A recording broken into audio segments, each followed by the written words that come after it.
G. Rowe. Nice to have you. Thank you.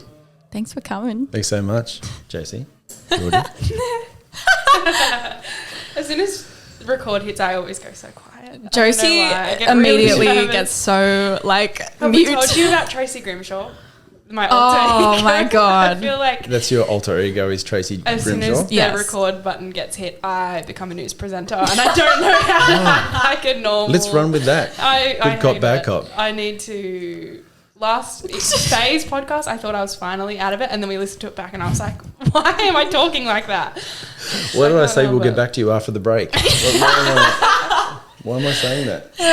That's essentially how it's been. Like up until the last one, I felt was a little bit more natural, but Yeah, I'm a bit listening, stiff. yeah, still a little stiff. Well, it's just conversations. Yeah, Yes. yeah. I know. So get it's it. fine. But how are you? How are you going? Yeah, I'm okay.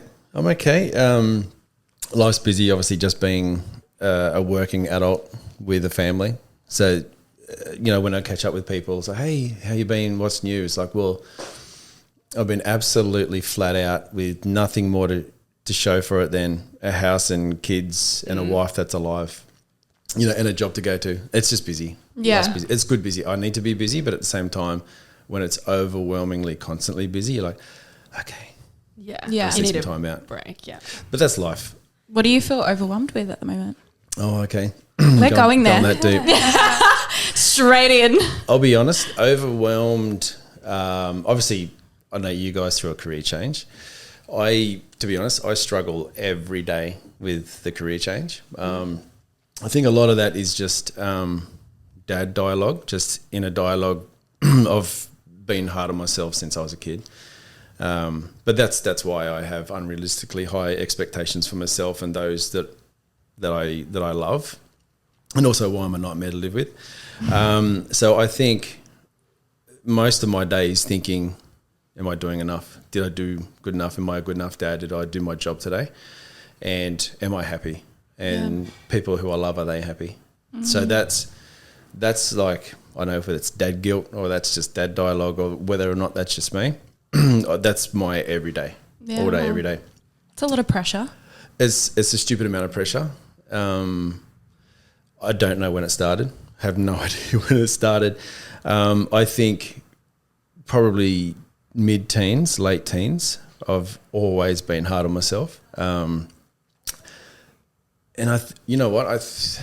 I could probably put it down to look. My childhood was great. It's not like I've got anything buried here. But my mum and dad are beautiful people, but they were busy. Like that generation where like let's work, 5 jobs each and just to pay the mortgage. And my dad was in a generation of dads where it was still looked down on if you wanted to be affectionate with your kids and spend time with your kids, and they all were always working anyway. So for me, I had an older sibling, half sister, 6 years older than me, with nothing in common. So essentially, in that way, I kind of grew up by myself and mates that are in the street. And so I grew up in Gosford, and not a whole lot happens in Gosford. And so I think growing up, being that kid in his room, thinking about, surely there's something more than this, looking at a map of the world going, well, there's a world out there and it's not coming to Gosford. I've got to go out and get there. So from a teenager onwards, it was don't stop. Just like keep going, just go get it. And I think, and that's obviously carried through from my first serious job as a kid. From then on, not my after school jobs, but my first serious job, like my apprenticeship and things like that, I realised I could identify an opportunity to take me somewhere. And so from then on, I took absolutely everything serious. I mean, not as in I don't like a joke. I still make mistakes, all of that stuff, but just to not do anything half-assed.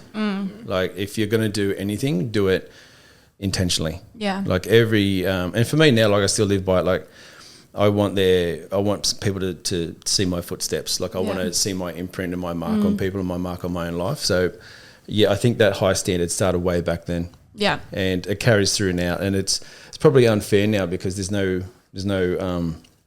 rule books on how to be the best dad, how to be the best husband, how to be the best mate or colleague or whatever.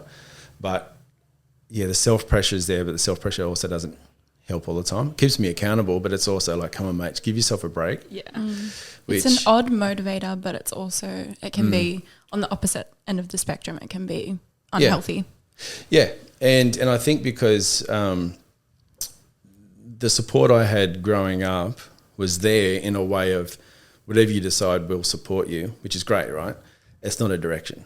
And how do you know your direction when you're like 9? And, you know, the careers that were open to me as a kid when I didn't even know what I wanted to do, because I didn't even know that you could have a direction and passions past sport and interests. So, you know, I think, yeah, like I think therefore I had to find what I wanted to do. I still don't know what that is.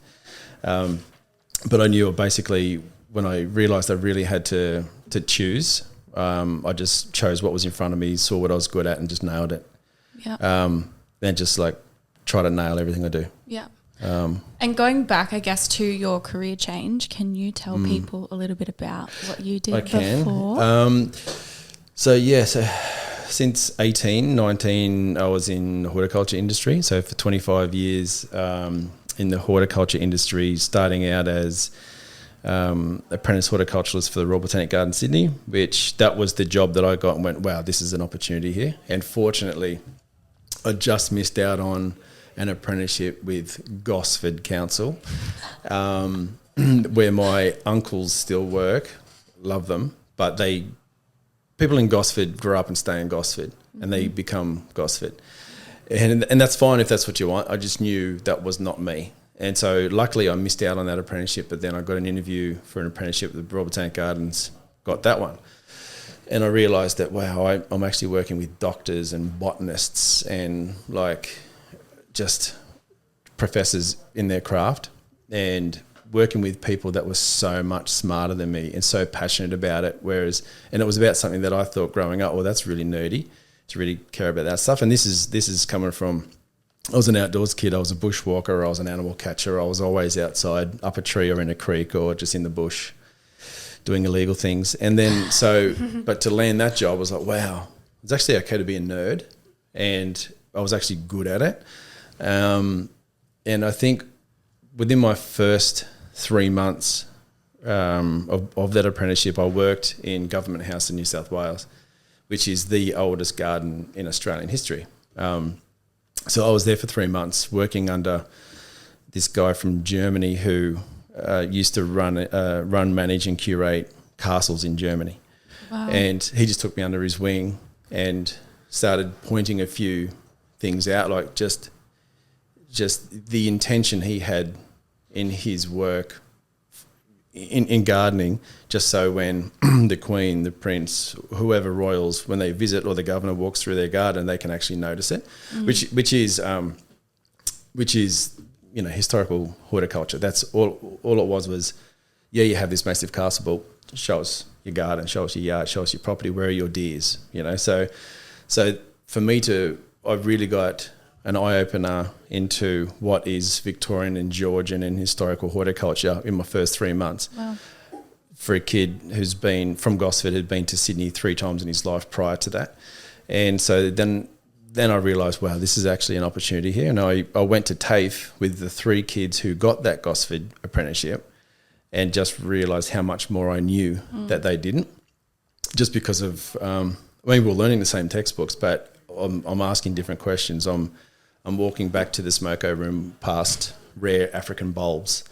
So I can, you know, so I was in like the best place. Yeah. Wow. And not everyone would push themselves, but I realised, well, you know, I had no other option essentially, because I didn't do well in high school because I learnt years later that I was a creative. I'm not good at sitting down under fake lights. I just looked out the windows. So I couldn't get into any uni and any TAFE. But somehow I landed this apprenticeship, which was so out there. It was never an option for me as a kid, but I landed it somehow. So I'm like, oh, I have to nail this, because there's hundreds of kids that went for this job and I got it. Yeah. Yeah. Or they took me and 5 others. Yeah. out of hundreds of kids. I'm like, I need to nail this. And then promised myself when I was in that first 3 months that I'm going to come back here and run this garden one day, the Government House in New South Wales, which was hugely arrogant, but you'll learn I'm super arrogant. But again, that's the self-drive. That's you have to have belief in yourself, I think. Yeah. And I think that was early, because I didn't have the direction, I would accomplish something and turn around to almost young me, go and see, you can do it, because I didn't have someone at my back pushing me. I had to be at my own back pushing me. So 4 years there, studied basically every kind of genre within horticulture, and then scored a job with another ex-apprentice running privately owned heritage and historical gardens and properties in Sydney, mainly eastern suburbs. The big one for me was Bronte House, which was the building itself is actually older than Government House. So 1844, 1845, something like that. And because we knew how to deal with that type of horticulture, we were like rare to find, because back then it was people just doing whip, mow, blow, mulch in the gardens, cutting the roses back, but we actually knew how to succession planting and how a garden looks perfect all year round, how to make it look like you've done a day's work but you've never been there, just like a living tapestry. And love that. But at the same time, and look, working for quite important people, just ask them, a lot of money, a lot of big names running their properties, because they were all some of the first properties built in Sydney, and loved it. And at that time, Kim and I were together by that stage. She left her apprenticeship and went to Taronga Zoo, and I was still working on all these gardens, but it was around the time we were starting to get serious and we're thinking, hey, what's this relationship? Are we going to get married, or what are we going to do?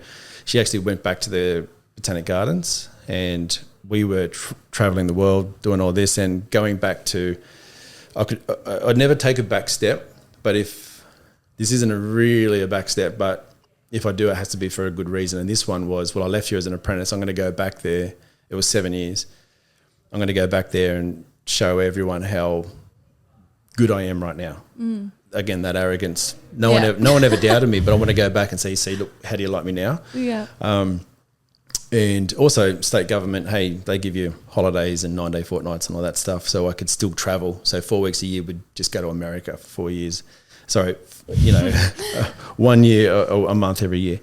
I went back to the Government House and I was running State Parliament House in New South Wales, which for its time had the biggest and first green roof in Sydney. So it was like 1,800 square metre rooftop garden. Wow. But, like 15 internal gardens, atriums, all that stuff. So, and under the eyes of the ministers and all those things. So, but by then I didn't care, because everyone I'd worked for the previous 7 years was quite important, can ruin your entire life if you make a mistake. But I liked that pressure as well, because that's the pressure I put myself under. Yeah. And also because I was back there, so I knew the standard. And I was there for 3 years, and then we had a curator of the Royal Botanic Gardens at that time just knew my history and then plucked me and put me into Government House, where I promised myself I'd end up one day. Yeah. And so just getting that job wasn't good enough for me. Again, just accomplishing that is epic, but not good enough for me. So I started re-curating. I mean, I didn't have to, but for me, it was like, this isn't good enough. What I'm going to do now, watch me now. I don't know who I'm talking to, but maybe me, but watch me now. I'm going to redevelop Government House of New South Wales, which is, again, the oldest garden in Australian history. I'm going to redevelop that to make that historically and horticulturally accurate for the period of time it was built in.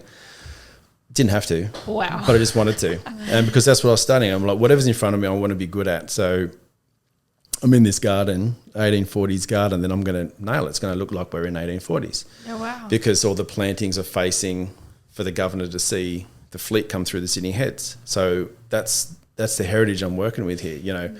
I'm redoing pathways that convicts put down. I rebuilding stone walls that literally convicts built and left their marks on it. And I'm working with Australian history here. Amazing. Again, for this kid from Gosford. At the same time, got super nerdy and took it upon myself to look around, as well as studying all this stuff at work. There's collections of plants in any botanical garden, and I identified a weakness and a collection of plants that Sydney Botanic Gardens didn't have. I'm like, I'll fix that. So I started like the frangipani collection, like a plumeria. So I'm revealing so much about myself. I was part of clubs, societies. Okay. And basically got approved and oversaw frangipani collection in Royal Botanic Gardens now. So that's there because of me. Wow. And it'll be there forever because of me. That's so amazing. that's something that's a footprint for me. And in identifying every frangipani in the Botanic Gardens, because some were collected as seed in 1820 from Darwin. So getting them identified and named. There was one that society named after me, which that's the end of it.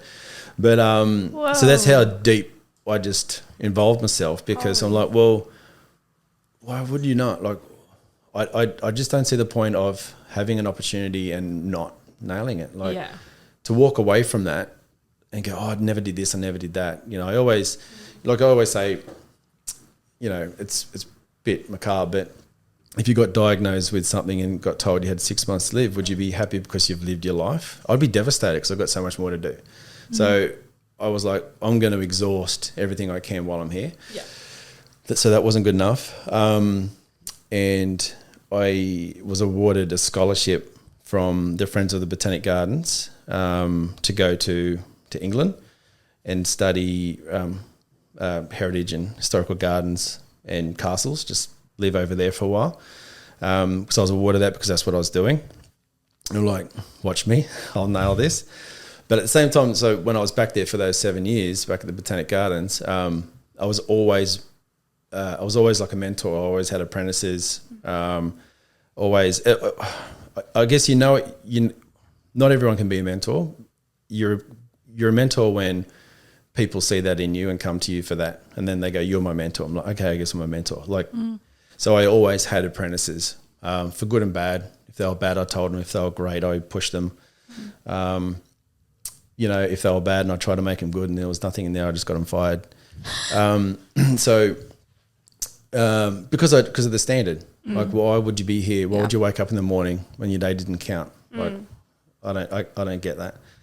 So that's why I always push myself, because I'm like, well, if I'm mentoring all these apprentices and fellow colleagues, then I need to push myself.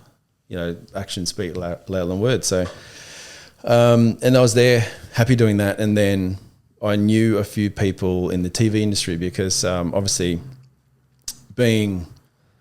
you're at the pinnacle when you're working at Royal Botanic Garden Sydney, and when you're at the peak within that peak, like you're exposed to a lot of. There's a huge network, whether it be anyone basically anyone in Australian horticulture wants to know you when you've got that job, and then when you're running certain departments and you're specialising in certain things, people just throw things at you. So your network of contacts is quite diverse. And I knew a lot of people know there's either Burke's Backyard, there was Backyard Blitz, Better Homes and Gardens was always around, Gardening Australia. We knew them all because they would always come in and shoot. And I heard about a job coming up on Better Homes and Gardens. And I inquired about it because it sounded awful, but I inquired about it. Actually, I inquired about it because Kim was trying to get back into. We had our second kid by this stage, and she was looking to get back into just work, and she wasn't into it. But a friend of mine said, "Hey, you'd be really good at this job when it comes up." So, what's the job? And she explained to me. I'm like, that sounds like the worst fucking job in the world. Like, why would I do that? Why would I be a sellout and go to a commercial TV show? And because I grew up as a long-haired skater and surfer and everything that comes with that, so like, why would I go to TV? But sure, thanks for thinking of me. And at the time, as well, I had my own consulting business where I garden coached and consulted and designed down here, as well as working up there. And one of those jobs did come along and they go, hey, remember that job I told you about that you were asking about? It's actually available. You'd nail it. And this was a friend of mine who she just worked in a completely different apartment. She just got wind of it. And she just knew I was a big personality, outspoken, hard on myself. Then I was good at my job. She's like, you'd nail it. I said, it sounds like the worst job in the world. Why would I do that? And which was the job of, I guess they called it garden research for Better Homes and Gardens. I'm like, okay. And then Kim said, you should go for that. I said, why the hell would I do that? Like, I've got a scholarship to go to England. I'm in charge of all these people that, why would I do that? And I thought, well, how can I tell people to push themselves if I don't push myself? And at that time, I reflected very quickly. I'm like, hang on. I'm currently running Government House in New South Wales for the Royal Botanic Garden, Sydney. I was the Governor's personal gardener. I just accomplished what I promised 18-year-old me I would accomplish. Sorry, how old were you when you had accomplished that? Early to mid-30s. Okay. Early 30s, I think.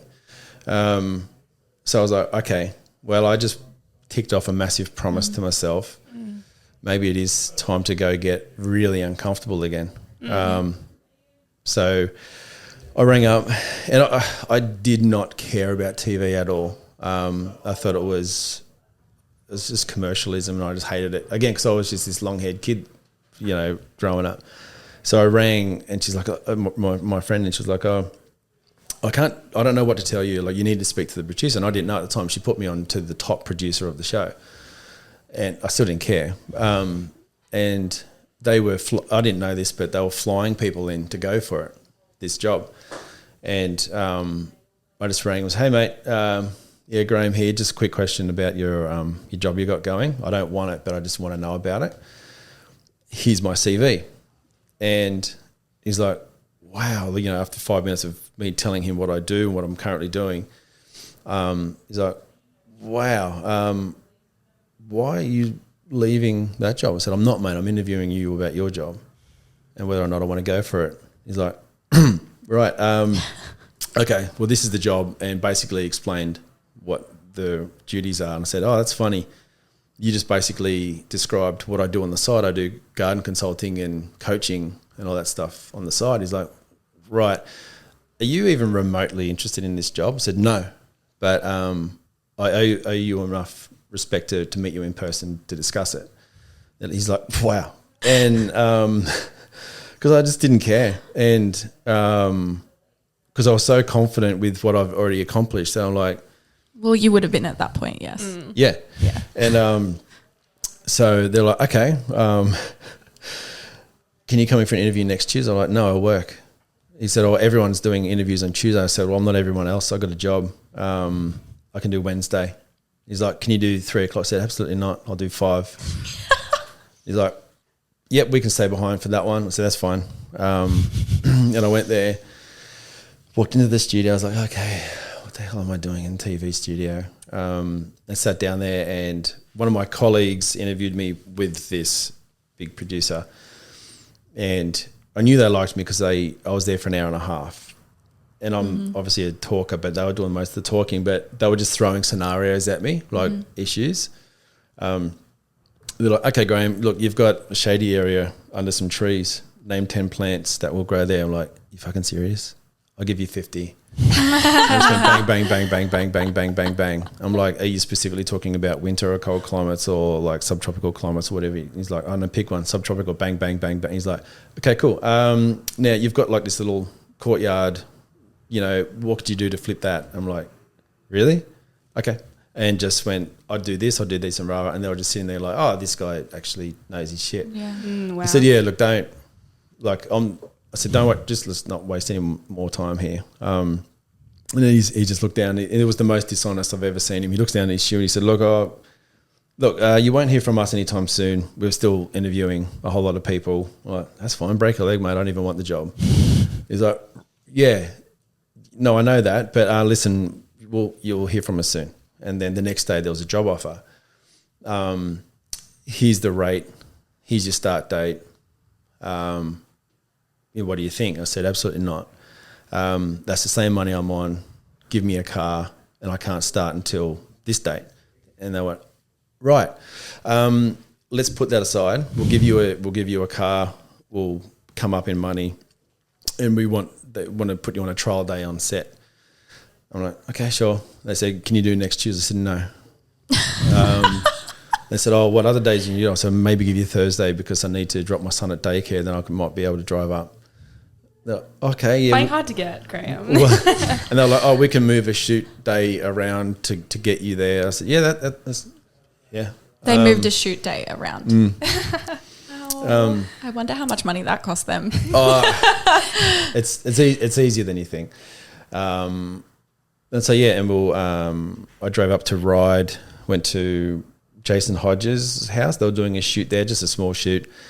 Jason Hodges is the old landscape presenter I'm still mates with, but he was there for 15, 17 years at the time. And I had met him before because, again, a lot of TV shows shot at Botanic Gardens. And I just rocked up. They're like, hey, how you going? I'm like, good.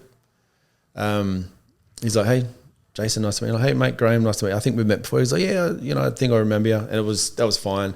I knew the photographer because he worked with Burke's Backyard and he'd shot at Bronte House back in the day. And I was just there and just chewing the fat, really. And it was just basically to suss out because if you're going to work in a pressure cooker, you got to make sure you get along with everyone in the pressure cooker. And for sure. It was like a personality test. And then by lunch, they just said, can you please take this job? I said, no. What was your reservation? Leaving the safety of state government, leaving everything I'd worked hard on, walking away from a scholarship to go to England, which I thought at that time, if I took that scholarship, no doubt my wife and my kids and I would be living in England right now. Yep. I knew that it was a big thing. Yeah. But I thought that might get me in the side door over there, but maybe Better Homes might get me in the front door. Mm-hmm. So there was a risk there, but there was no security. There's no job security in TV. Yeah. We were on a run of show contract. So basically when the show was on air in January and off air in December, that's when you work. You're off contract. You're unemployed outside of that. And I just had 2 kids and a mortgage and my wife wasn't working. So a lot. And, and so, yeah, can you please take this job? I said, no. I said, give me a contract and we'll talk about it. I said, oh, we don't do that. And I now know how they work. But then I was like, well, I'm not budging. They said, well, I could offer you the job. I said, is that officially or unofficially? I said, because I unofficially accept. I said, I just need to see a contract. Yeah. Because I just had too much to lose. Yeah. Because it was all on me. Yeah. As hard as I was on myself anyway, I had 2 babies. They're very and a wife real not pressures. working.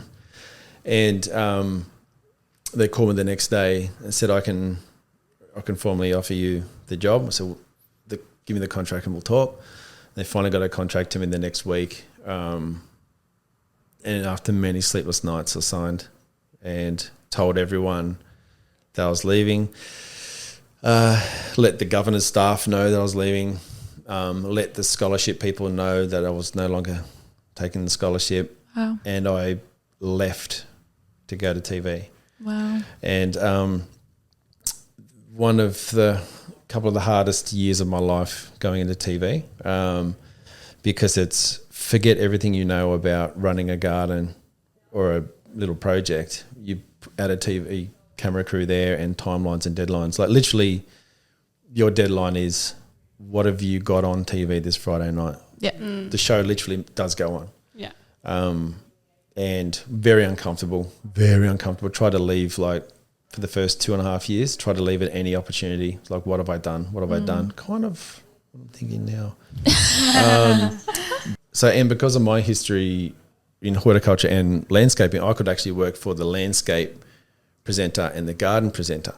And before I took the job, Grahame Rowe actually called around to find out about me because he knew where I was coming from. And he's like, we've actually got one of my people here, you know, like an actual horticulturalist here, trained in his style.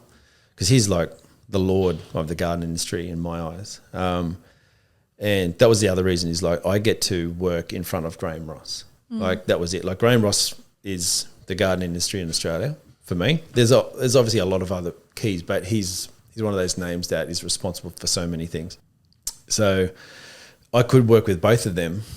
So then when I was in charge of the garden design part, I could still do 2 presenters. But that meant I had to find between 40, 45, sometimes 50 stories a year. Yeah.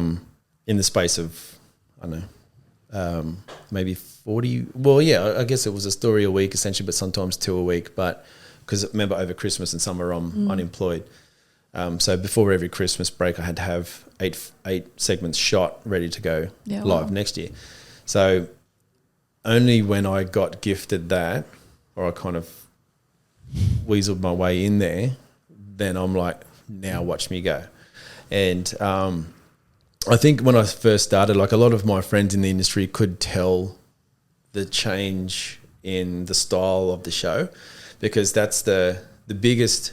Obviously, the reasons I decided to take it were, let's go get uncomfortable again. The potential. It wasn't like the pinnacle, but all of a sudden, if you're jumping from one peak into, now I'm going to be responsible for a TV show and educating Australia, that's a bit of pressure, and I need pressure. I need to be uncomfortable, working with Grahame Ross and everything else. But one of my mates in some of my darker times when I was like, what am I doing? My mates would pull me aside and go, do you remember what you said that was so arrogant as to why you're taking this job? I'm like, oh, please indulge. He goes, you said that going to TV was such a sellout, right? But you wanted to jump into a heavily commercialized machine and change the output. I'm like, yeah, I did say that.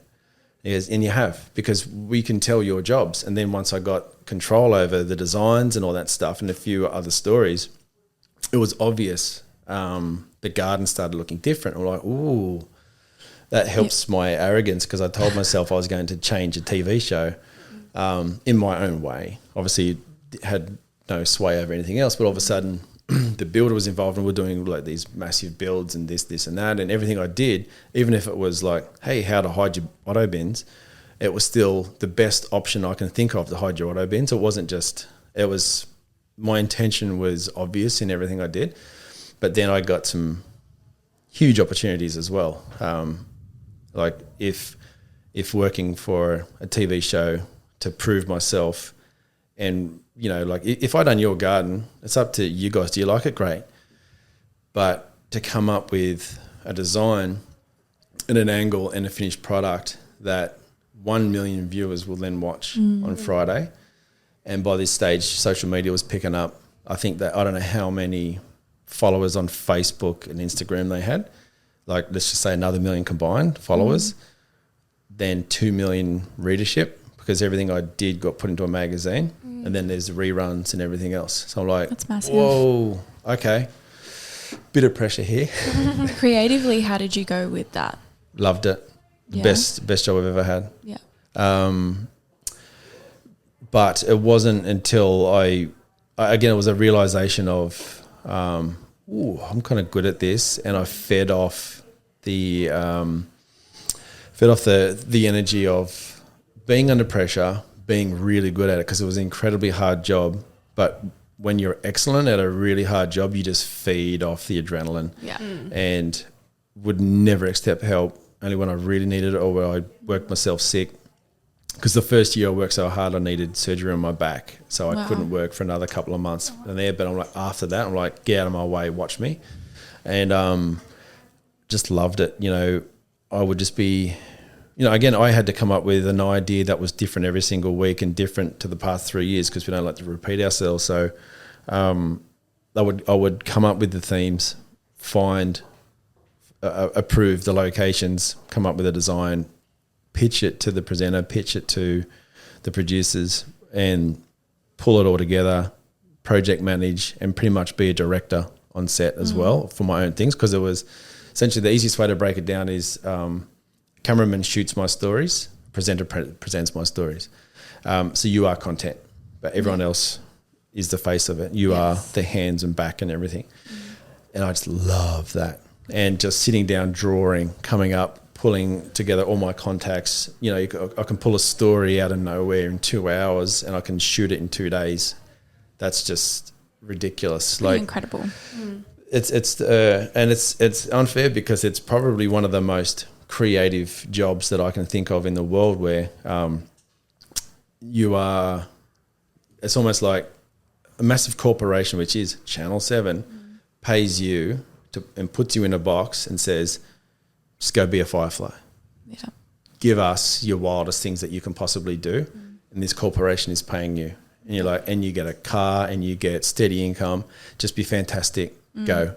And after a while, if it was like a multi-presenter thing, if it was like 6 or 7 presenters doing a massive cul-de-sac, they're like, G has to design that. Has G seen that? He hasn't seen that? No.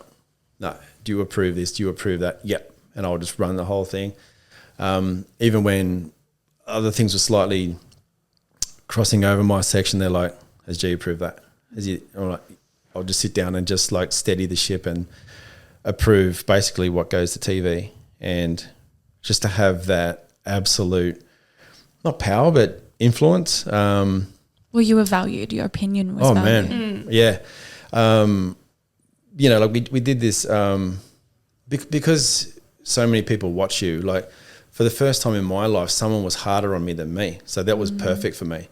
And that person that was harder on me was the public. Like again, the million viewers and readers, plus the homeowners, plus their friends, plus everyone on set. You know, there was this one impossible job we did for a dementia nursing home. Like, and they're like, we don't touch this not because we don't care, but how do you choose one nursing home over another? Yeah. You know, they all deserve help. Everyone deserves help.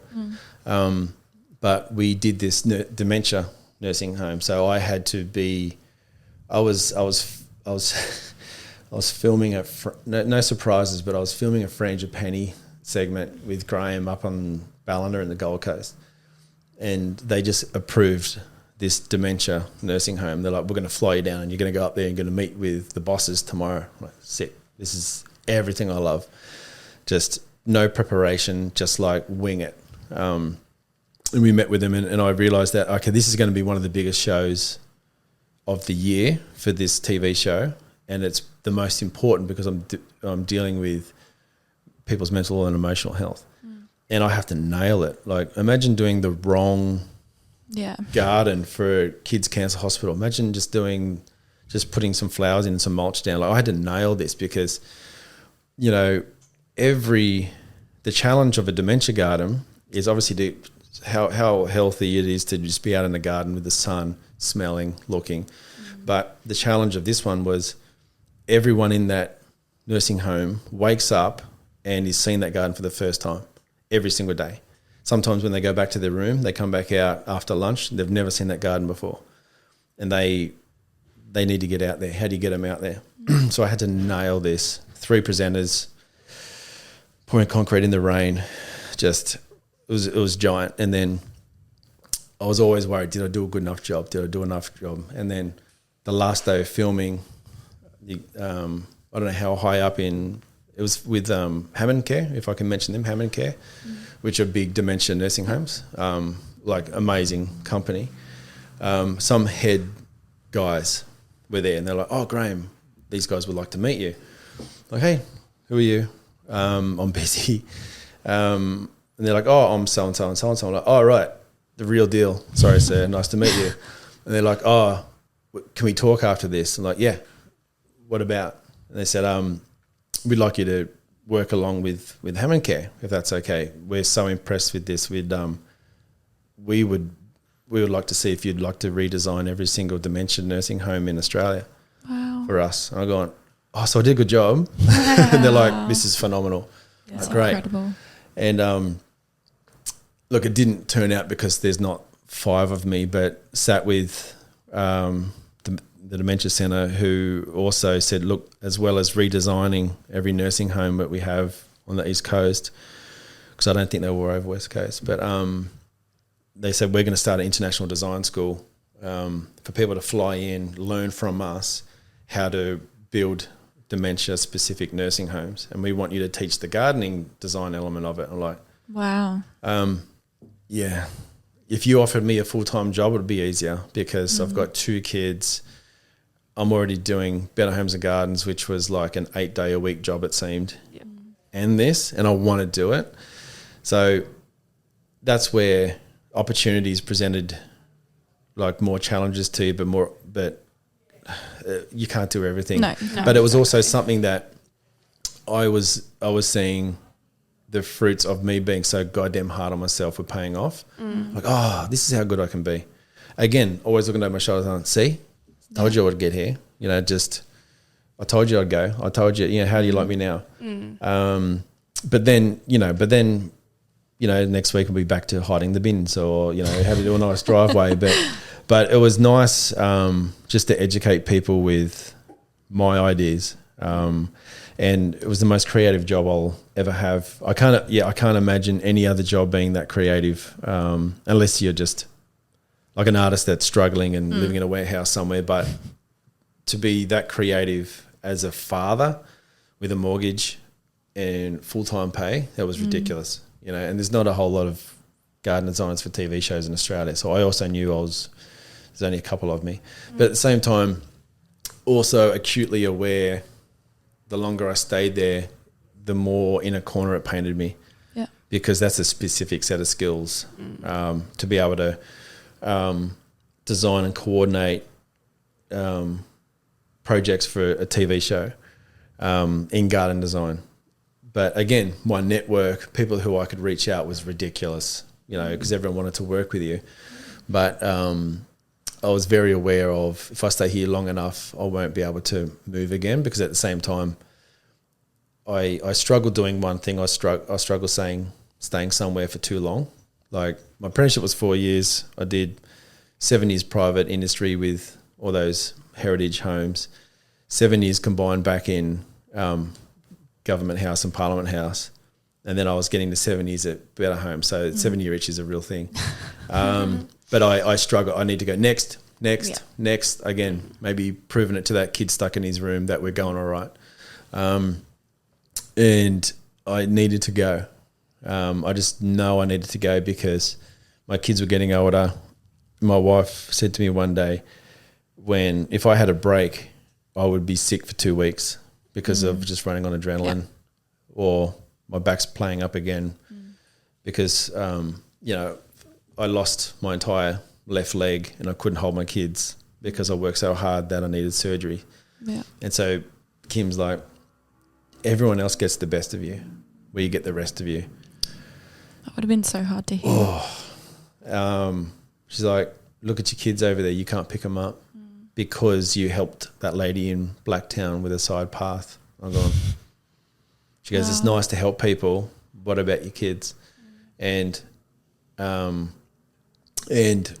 that is my getting onto that bit, but like that, my most favorite thing in the world are my kids. So for someone who never really wanted to be a dad, like I was just immediately in love. As soon as Kim got pregnant, I just knew I'm just going to meet my 2 next best friends. Yeah. So to hear that was like, shit, I'm neglecting them. Even though I was there when I was home, I was there, but it's like, yeah, you're right. Just physically. Yeah. I'm like, yeah, you're right. So I had to leave Better Homes, not because I hated it, but because I loved it so much. And to save myself, otherwise I'd work myself into the ground. Yeah. Because I also liked helping people. I loved helping people, especially when Channel 7 and Bunnings were paying for it. Like, yeah, we're going to change your life, and I'm not going to pay a thing for it. How epic is this? And by that stage, the presenters at Better Homes had changed. Hodgie left, Charlie Albone started, which was another incredibly difficult time for me. And I didn't actually go through what they both did, but Hodgie was at a place for, I don't know, by that stage again, 17, 18, 19 years, and he left. And I was his right hand and left hand and left foot, really, for however many years. And then he left, and then they're like, hey, you're going to be working with Charlie. I'm like, do I get a say in this? It's almost like my wife and kids got taken. We're like, we're going to give you a new wife and kids. And so I had to work with this guy who was from TV background, but a different TV. And from the outset, he could have seen me as, oh, that's Hodgie's guy. Like, this is going to be hard for me. But we just had some very honest conversations straight away. And I think after a little while, because he's like an incredible designer. Like oh, damn it. No, he's not going to listen to this. I can't give him a compliment. So we love each other and respect the shit out of each other. But once he saw my design, he's like, oh, I don't have to worry here. This guy's got my back.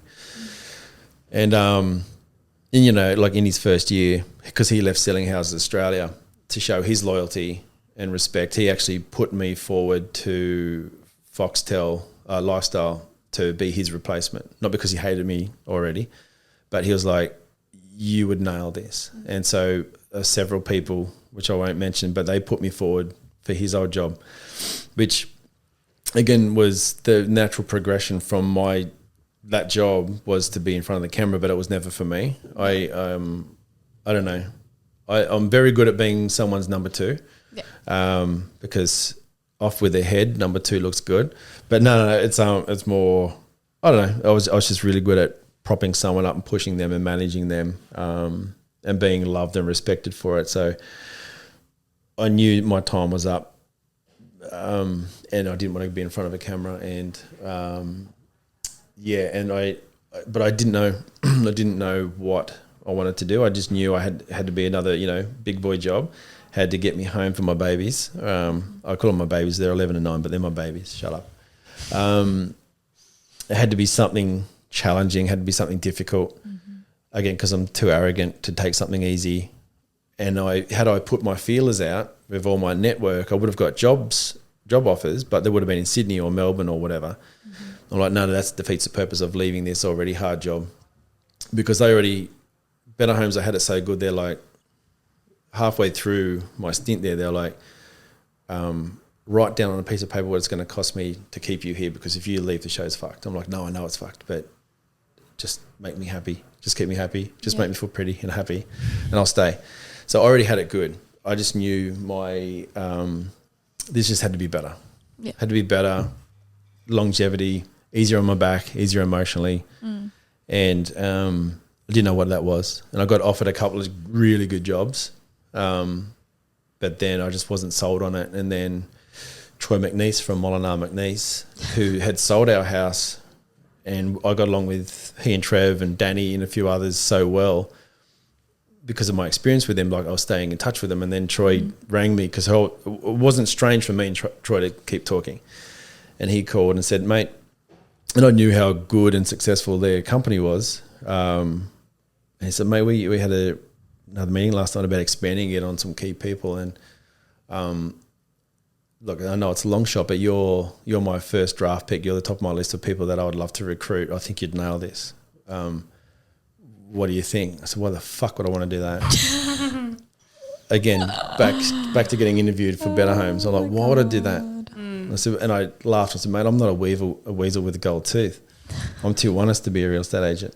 And he's like, no. And I said, okay. I mean, I was joking, but I said, tell me about it. He told me about it. I said, shut up, piss off, leave me alone. I'll call you in a couple of weeks. Then I just walked past my wife and I said, oh, this came for you today. By the way, McNeice called me and wanted me to work with him, and just kept walking. And she chased me out the room and said, what did you just say? Sounded like you said McNeice offered you a job. I'm like, yeah, he did. I told him to piss off. And then I'm like, well, hang on. Let's weigh all this up. Here's a job that's 15 minutes from home. I get to see my kids all the time. My back will never blow out. I'm not commuting, because I've commuted for 25 years. Do I like the work? I don't know the work. But my arrogance, imagine how uncomfortable that would be. Imagine how hard it would be in life to change careers from everything that you've loved for 25 years. And that challenge, I was like, yeah, I'm up for that. That's so interesting. Yeah. Interesting move. Super arrogant. But And I thought, well, because I had to sell this to myself and I had to sell the idea to the presenters that I was closest to and the producers. What did everyone say? When you were like, I'm going to be a real estate agent. The ones... So the ones I love, I spoke to straight away and they said, we get it. Gee, we get it. Kids change everything. We get it. Yeah. We're going to miss you, but we get it. Go be with your kids. You know, the doors are always open. Like, I don't take a backward step. Thank you. Did you whisper it like that into their ears? No, I mean, my exit meeting was a little bit different as well. My honesty, truth bomb exit meeting, where it's not me, it's you kind of thing. This is why I'm leaving. But when I weighed it up, I was like, well, okay, my current job right now is let's take both titles off. I currently go and meet people, locations, work out what I can come up with, pitch it to the owner, go back to the office, pitch it to people in the office, pitch it to the presenter, get it approved, start coordinating a massive project with all my contacts, pulling it all together, and they're all there on a few days for an outcome.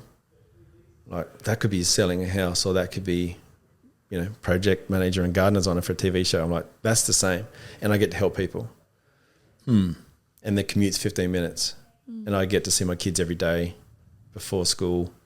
I'm home for every dinner. Yeah, that part of it is a no-brainer, but I still do struggle with the change. Yeah. Like I struggled with the change to Better Homes though. And I think it's because I came from the most creative job in the world that I can imagine. Yeah. And so you shouldn't compare that to anything, but you do. Yeah. And because it can't be compared, really. No. And getting back to your question from 3 hours ago that I've just finished answering, that's what I struggle with, is the change. Is because I changed from 25 years, and that's the pressure I put on myself to achieve and to nail it. And then and in my first year here, like I had a lot of support from Troy and the team and Dan and Jess, and like I've felt the love and I've felt the support, but it didn't matter what they said because it was about my own dialogue. And of course. And it was a six monthly review rather than a yearly review. And by then they were like, don't be so hard on yourself. You're actually doing really well, you know, blah, blah. And then, you know, you have to fill out the survey, and then you talk about the survey in your review. And they're like, one of them was, what goals have you set that you are proud of? And I said, I'm going to take a piece of humble pie here, but like I was feeling this out last night and I realised I need to give myself some slack. They're like, oh, what was it?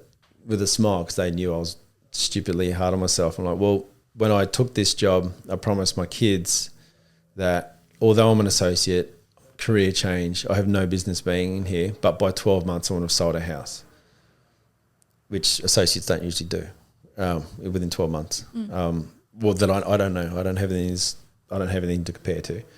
And they're like, yeah. Why are you proud of that? I'm like, because I've done it by 4 months.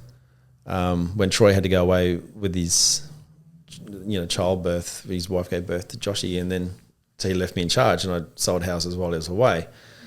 And so that was a big thing for me. And then by 7 months, I had my own listings, and I'd sold them by 8 months. It's pretty impressive. Yeah. So I was like, maybe I should shut the hell up. But, you know, that I can't shut the hell up. You know, I guess it's just that. Get you to shut up. It's been 54 minutes. I think Josie said one thing. I literally been thinking the whole time, I'm like, I don't think I've spoke, and I don't mind, but you're going to have to insert some ad breaks. Yeah. But maybe we'll get Better Homes and Gardens to sponsor this one. All right. So you've been struggling with that. I mean, that's fair. It's a big life adjustment. Yeah. I mean, the life adjustment's good in the husband and dad department, but it's just me. You know, for that 7 years, I was keeping me happy, creative me happy, but my whole family had to revolve around a TV show. Yeah.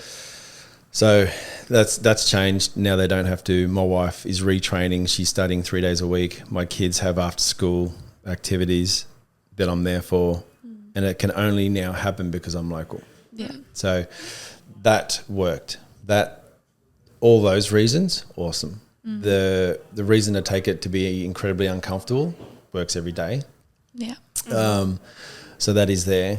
But I guess everyone just wants to know if they're happy doing what they're doing. It'd be nice to turn that off and just embrace what's actually in front of you. Be happy with that. But I guess just the drive that I've had since a teenager of being hard on yourself doesn't turn off. You can't switch that on and off. So, yeah, I'll figure it out, or I won't. You know what? Josie and I were actually, it was on my Spotify. This song came on yesterday and it was like this house track. It was like this funky beat. And over the top of this funky beat was this chick asking these really existential questions like, am I happy with the life that I'm living? Do I like the people around me? Like, it was just over and over these huge questions. Good questions. Really good questions. And I said to Josie, fuck, this is a bit existential, isn't it? Jesus Christ, we're just sitting here just working away. And I'm like questioning my whole life and my existence. Wow. Yeah. But I feel it's good to question those things, I think. Yeah. In a healthy way, obviously. Yeah. But it's also, I think, finding that balance of like seeing what is in front of you and being able to be grateful for that. Yeah, like, and I think one of my main hookups is like I want too much, not in a materialistic way. I want, that kid looking at the globe wants to see everything, know everyone, experience everything. But I also want to be the best dad there's ever, existed. I want to be a supportive husband. I want to be a good mate. I want to be good at everything I do, as well as experience like that. You can't. When it boils down to is you just need to be happy. And I think what would make me happy is like my life right now with Holiday Shack.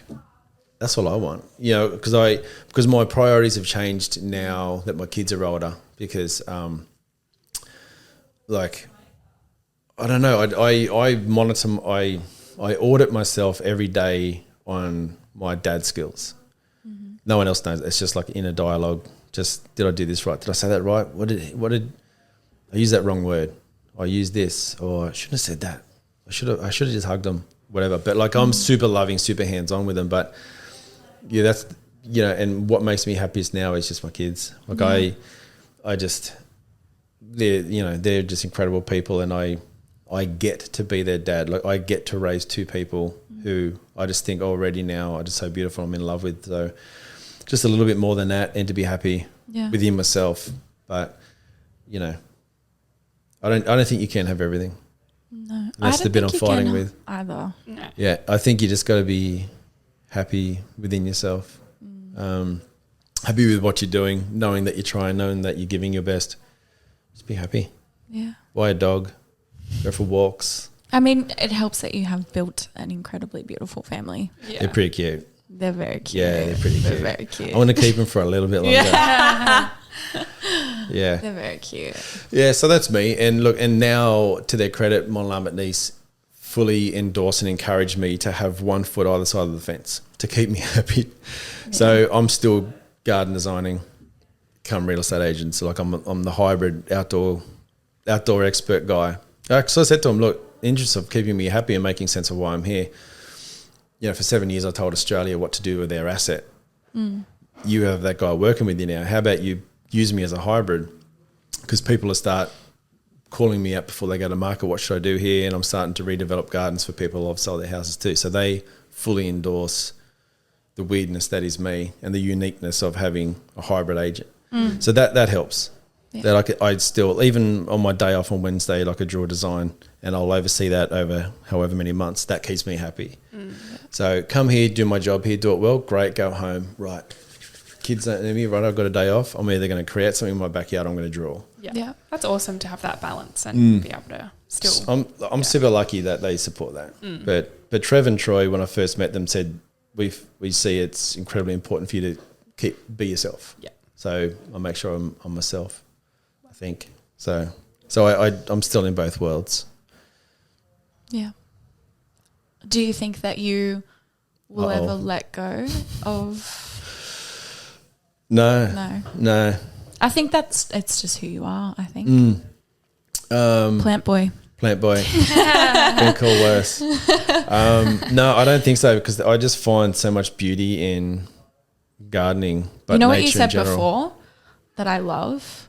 A living tapestry. That stuck with That me from the start. I love that so much. Yeah, like so beautiful. Because of the gardens I was exposed to, that's what they turned into, and it was, I'm not painting with a brush and paints. Like I know that specific spot of this plant would look perfect there, and after I finish, this entire place works like a painting. Looking at it.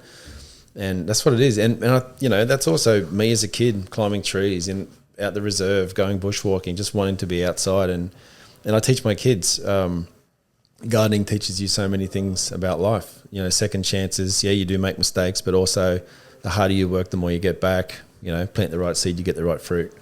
I'm obsessed with that. Yeah. I love the little life lessons. Yeah. There's life lessons in everything. I love it.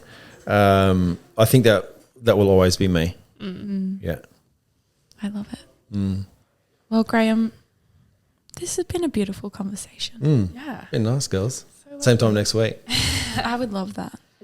Should wrap we, it up. Yeah, finish with our little... We ask everyone the same 3 questions at the end of each podcast. So, firstly, what book or podcast are you into at the moment? Podcasts, I'm random. I skip around. I will listen to anything. I'm inspired by conversations. I think there's nothing more powerful than 2 people with different opinions having a mutually respectful conversation, and they can still disagree.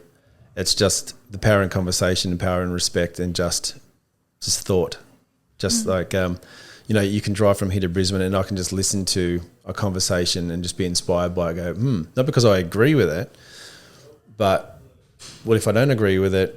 What is my opinion on that? If I do agree with it, why do I agree with that? It doesn't have to be like stuff, the news or anything like that. It's just like, what are your thoughts on this? Like, oh, good question. Yeah, what are my thoughts on that? So I will listen to anything where there's a good conversation. Love that. Who inspires you? I think universally I will always be drawn to thinkers and innovators and doers. I've always been attracted to people I call torchbearers, people that push on regardless. Like people that I see like a powerful figure is a lighthouse. Lighthouse stands out there on its own, doing everything for everybody else, being that I've got an eye out for you, like follow me. So anyone that I think is carving their own path, I think is incredible.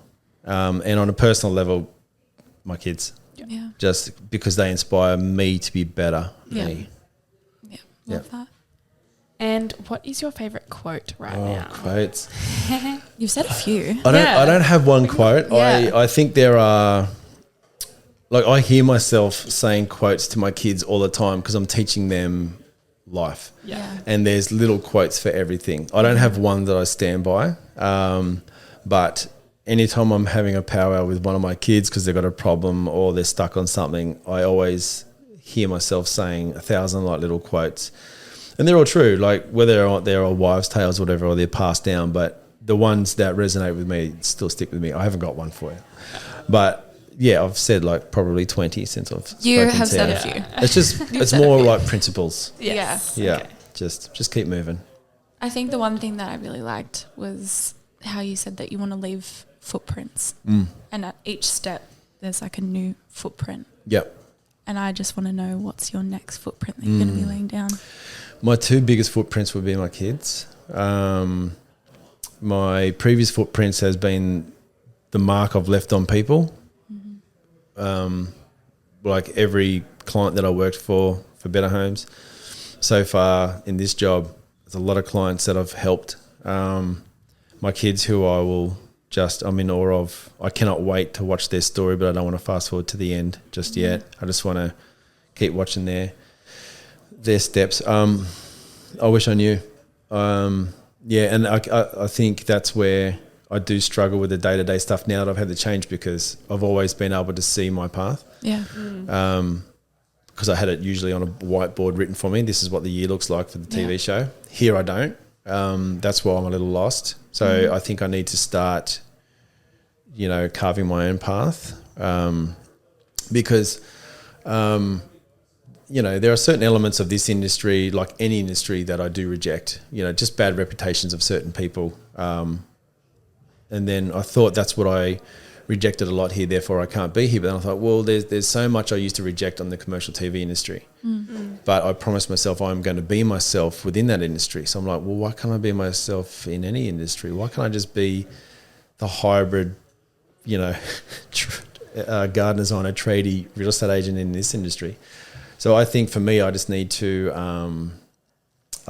kind of establish me, prove me to me, and just keep moving. Be that lighthouse. Be that lighthouse. Be a lighthouse. Be a lighthouse. Wow. It's a bit fucking profound, isn't it? Am I happy? Do I like everyone around me? Am I a lighthouse? Yeah, I don't know. That's just my thoughts this afternoon. What a way to finish off a Friday afternoon. Yeah. Thank you so much. Grahame. Thanks, ladies. It's been amazing. I'm feeling warm and fuzzy. Yeah. Thank you. A nap. Let's all just take a nap. Thanks again. Thank you. Let's go.